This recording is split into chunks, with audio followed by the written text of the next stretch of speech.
Olá, boa tarde, pessoal. Meu nome é Patrícia Weber, eu sou procuradora da República, estou atuando atualmente no Rio Grande do Sul. Faz alguns anos que eu estudo e atuo no tema de hoje, que é a cooperação jurídica internacional na área penal. Quero conversar com vocês sobre esse tema, que eu considero um dos mais importantes da atualidade. Sou apaixonada por ele, por quê? Todas as investigações importantes, principalmente de colarinho branco, envolvem cooperação internacional. As investigações de crimes clássicos, homicídio, latrocínio, envolve muitas vezes elementos de extraneidade, elementos que estão em outros países, que também dependem de cooperação internacional. A defesa dos direitos humanos dos investigados, das vítimas, depende de cooperação internacional. Então eu espero que vocês se envolvam, que vocês gostem. As aulas são curtas, mas eu elaborei um amplo material complementar que eu espero que seja útil e que a gente possa, a partir de hoje, trocar ideias, continuar essa conversa. A gente escuta um pouco no noticiário falar de extradição, falar de cartas rogatórias. Esses dois instrumentos de cooperação, na verdade, eu acredito que vocês todos já ouviram. São instrumentos que a gente estudou na faculdade, que desde a época da Constituição dos Estados Soberanos a gente escuta. O rei tal entregou o acusado tal a outro príncipe para ser executado.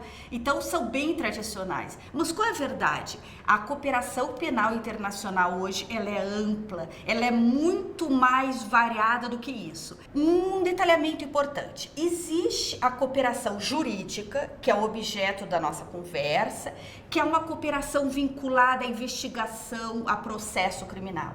Mas tão importante quanto a cooperação jurídica é a cooperação dita administrativa, que é aquela cooperação para aprimoramento tecnológico, para troca de informações. Isso é relevantíssimo e é importante que a gente faça parte disso também. Essa cooperação administrativa, ela está prevista para o nosso Banco Central, o Bacen, na lei complementar, prevê que vai cooperar com as outras instituições financeiras ao redor do mundo.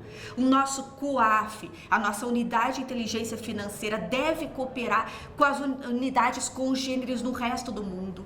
Nesse ponto do COAF existe o chamado Grupo de Egmont, com informações financeiras muito importantes para nós. Existem várias redes de cooperação entre ministérios públicos, REMP, o RENJA, REFCO. São redes de cooperação de ministérios públicos em várias partes do mundo. A Interpol, que é uma cooperação administrativa que faz parte da Polícia Federal, que congrega 183 países, com sede em Lyon, na França, que é muito importante ser usada porque facilita essa troca de dados. Enfim, a cooperação administrativa é relevantíssima, é tão importante quanto a cooperação mais estrita, que é a cooperação jurídica, mas a gente não pode confundi-las porque os seus princípios são diferentes. A cooperação administrativa, ela obedece menos entraves, ela pode ser mais fluida. Por quê? Porque ela não está vinculada a tantos preceitos vinculados ao processo penal contemporâneo nos diversos países. Cooperação jurídica, cooperação administrativa. Vamos lá para a cooperação jurídica. Cooperação jurídica. Falei para vocês que existem vários institutos. Vou conversar sobre alguns deles e tentando chamar atenção para aquilo que eu acho que no dia a dia pode ser essencial. A extradição, como eu falei, Instituto Clássico, que a gente usa muito ainda hoje, que ainda continua atrelada ao Supremo Tribunal Federal, embora a partir da Emenda Constitucional 45, várias outras espécies de cooperação tenham ido para o Superior Tribunal de Justiça, a extradição continua com o Supremo Tribunal Federal. E é clássico. O que temos de relevante? A possibilidade de cautelares no processo extradicional. E isso é super importante. Por quê? Até pouquíssimo tempo atrás, existia um criminoso do lado da tua casa, tu via que existia difusão vermelha na Interpol em relação a ele, ou tu eras acionado pelos teus colegas, pela Polícia Federal, pela Receita Federal, por outras instituições dizendo: olha, fulano de tal tá aqui, tá do teu lado, tu não vai fazer nada. Ou a Procuradora da República tá aí fazendo o quê? E tu não podia fazer nada. Por quê? Porque no Brasil a difusão vermelha não pode ser cumprida automaticamente, como ocorre na maior parte dos países. O que é a difusão vermelha? A difusão vermelha é o alerta de que essa pessoa tem uma decisão constritiva de liberdade pesando em seu desfavor. Então ela teria que ser presa. Mas tu não pode fazer nada e ainda até hoje não pode fazer nada. Mas o que acontece? Aí pelo menos tu pode ingressar com uma cautelar no processo extradicional. Essa cautelar tramita no Supremo Tribunal Federal, pode ser feita por qualquer meio expedito e tem um prazo de duração de 60 dias até ser ingressado o pedido formal de extradição. É muito, muito importante. Ela foi prevista em uma modificação da Lei 6.815 e atualmente está na Lei de Imigração. A lei de imigração é muito importante, vale a pena um olhar carinhoso, porque ela previu mecanismos muito importantes. Olhem ela, fica a dica. O que existe parecido com a extradição? Existe o Instituto da Transferência de Apenados. Transferência de apenados, diferente da extradição, é um instituto de cunho humanitário, depende da vontade da pessoa. Serve para que o apenado, a pessoa que esteja em constrição de liberdade, possa ficar junto da sua família, possa voltar para sua residência. Então, tem digamos assim, uma eficácia próxima, mas tem esse cunho humanitário. A transferência de apenados até pouco tempo só estava previsto em alguns tratados bilaterais que o Brasil assinava. Não existia mais nenhuma lei nacional internalizada prevendo expressamente. Atualmente está na lei da imigração. Então também é bem interessante. Além da transferência de apenados, existe a transferência da execução, atualmente disposta na lei de imigração. A transferência da execução, o que diferencia da transferência de apenados? Não precisa da manifestação de vontade do preso. E agora eu conto uma historinha para vocês, para verem como está na pauta do dia. Vai aparecer a figura nesse momento de um senhor assim, de uma cara bastante borrachuda assim, que é um estudioso, que ele foi preso na Rússia por 2 anos. No dia de hoje foi feita a audiência de custódia em Recife, porque ele ingressou no país graças ao Instituto da Transferência de Apenados. Por quê? Ele foi preso por tráfico internacional de drogas. Há uma pena que foi reduzida por causa da sua idade a 3 anos e meio. Ficou preso mais de 2 anos por transportar na sua mala 3 garrafas assim de um chá que é considerado na Rússia como entorpecente e no Brasil é totalmente legal pela Anvisa. E ele usava esse chá para cerimônias. E nisso ele ficou preso 2 anos lá. Graças ao envolvimento da família, da nossa Secretaria de Cooperação Jurídica Internacional, da PGR, das autoridades, ele conseguiu ingressar no país. Foi feito hoje a audiência. E olha como o caso é interessante. Foi essencial ele ter vindo. Imagina essa pessoa ficar mais um ano preso na Rússia por algo que não é crime aqui. É horrível. Mas ao mesmo tempo, na estrita literalidade da transferência de apenados e da transferência da execução, só se faz possível nos termos da lei de imigração se o fato fosse crime nos 2 países. E no Brasil não é crime, essa substância não é entorpecente. Como que a gente fica? Olha o leite case que envolve esses institutos. Para vocês refletirem, eu vou querer conversar sobre isso com vocês. Bem, gente, muito rapidamente falamos de extradição, transferência de apenados, transferência de execução. Outro instituto parecido, entrega ao Tribunal Penal Internacional. Vocês vão me dizer, que é isso, mulher? Tu ainda me vem mais com essa? Sim. O Tribunal Penal Internacional está na nossa Constituição Federal. A gente faz parte do Tribunal Penal Internacional. Ele, inclusive, está no artigo 5º, como a cláusula pétrea. Então, quer dizer que em algum momento, inclusive um nativo, que não poderia ser extraditado, porque brasileiro nato não pode ser extraditado, em tese pode ser entregue ao Tribunal Penal Internacional. Então, a gente não pode esquecer dele. A transferência de processos penais no Brasil, ela só está prevista ainda em tratados. Mas está prevista em vários tratados, em várias convenções, Convenção de Palermo, Convenção de Viena, contra o crime organizado transnacional, em várias convenções. O que ela propicia? Que eu transfira investigações em curso para outros países.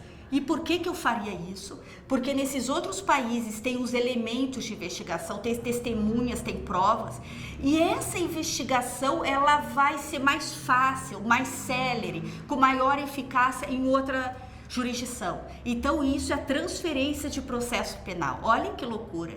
Eu transfiro a pessoa contra a vontade, eu transfiro a pessoa a partir de sua vontade, a transferência de apenados, eu transfiro o processo penal. Olha como a gente está falando de várias modalidades. E nisso eu já entro uma curiosidade com vocês. Até há pouco tempo, só com base no nosso Código Penal, hiper suplantado em termos de cooperação internacional, quando a gente falava em homologação de sentença penal estrangeira, olha, homologação de sentença penal estrangeira. Eu comentei com vocês agora transferência de execução e transferência de apenados, tá? Homologação de sentenças penal estrangeira só era possível, atenção gente, só era possível para efeitos civis. Vocês acreditam nisso? Eu tinha uma pessoa no Brasil condenada por um crime. Aliás, o caso clássico é do balão vermelho, né? Até tem a história que viveu muitos anos no país, embora a condenação por um crime gigantesco na Inglaterra, e aqui nada foi feito por quê? Porque eu só podia homologar sentença penal estrangeira para efeitos civis. Reparação de danos, aí eu brinco, para efeitos civis e para punir os louquinhos. Louquinho também podia ser punido, porque medidas de segurança eu também podia homologar. Agora, para os demais crimes, nada feito. Então, efeitos civis, louquinhos e segundo o Supremo Tribunal Federal para reconhecimento de detração e reincidência. Gente, reconhecimento de detração e reincidência, quando vocês tiverem informações em algum caso, vocês podem reconhecer automaticamente. Não precisa de nenhum procedimento específico, tá? Isso também é importante. Homologação de sentença estrangeira, vencemos. Falamos das pessoas, falamos dos processos, agora vamos falar da investigação. Vamos formar equipes conjuntas de investigação? Aí de novo, né? O que é isso, Patrícia? Pelo amor de Deus, tu de novo. Equipe conjunta de investigação é, em vez de nós investigarmos com o MP estadual, com a Polícia Federal, com a Polícia Civil, com a Receita Estadual, com a Receita Federal, como estamos acostumados, a gente investigar num cenário de mais países envolvidos. Por que isso é importante? Porque no momento que isso é formalizado, essa prova é automaticamente válida, ela não precisa ser internalizada. Então, isso torna os trâmites mais ágeis, o oferecimento da denúncia mais rápido, evita a prescrição, é extremamente importante. Isso já aconteceu, Patrícia? Já aconteceu. A gente teve caso recente da equipe conjunta de investigação com a Argentina, envolvendo os crimes de lesa humanidade. Vocês acompanharam essas denúncias que foram oferecidas perante o Supremo Tribunal Federal, que o Supremo Tribunal Federal, em muitos casos, reconheceu a prescrição, mas foram delitos cometidos na época da ditadura no Brasil e na Argentina, e foram descobertos, foram processados graças à equipe conjunta de investigação com a Argentina. E agora, recentemente, a nossa Procuradora-Geral da República assinou intenções de constituição de uma equipe conjunta de investigação com Portugal na investigação de cenários, enfim, de episódios dentro da Operação Lava Jato. É uma outra equipe conjunta de investigação que está em curso. Não temos, isso é muito importante destacar para estarmos encerrando esse módulo, pessoal. No Brasil, a gente não tem uma lei específica de cooperação internacional, como existe em Portugal, por exemplo, que tem uma lei ótima que prevê todos os instrumentos. Nós usamos leis esparsas. Agora tivemos a lei da imigração, que é importante. A gente usa o Código Penal, o Código de Processo Penal, que estão suplantados. Usamos vários diplomas internacionais. Então, o que é importante? A gente saber que, sim, existem mecanismos, sim, eu posso usá-los, sim, eu tenho que estudá-los e sim, eu tenho que fazer a cooperação jurídica internacional útil, rápida e eficaz. Bem, encerramos então o conteúdo dessa videoaula, que seria uma explanação dos mecanismos e das formas de cooperação jurídica internacional muito abreviadamente. E aí a gente vai continuar depois conversando sobre cooperação em medidas pontuais de investigação, de processo penal, sobre seus requisitos, os aspectos formais, os aspectos materiais. Eu sei que falando assim pode parecer chato, mas vocês vão ver que é bem divertido. E vamos seguir essa mesma lógica de como trazer a cooperação jurídica internacional para o nosso dia a dia. Obrigado e te vejo logo.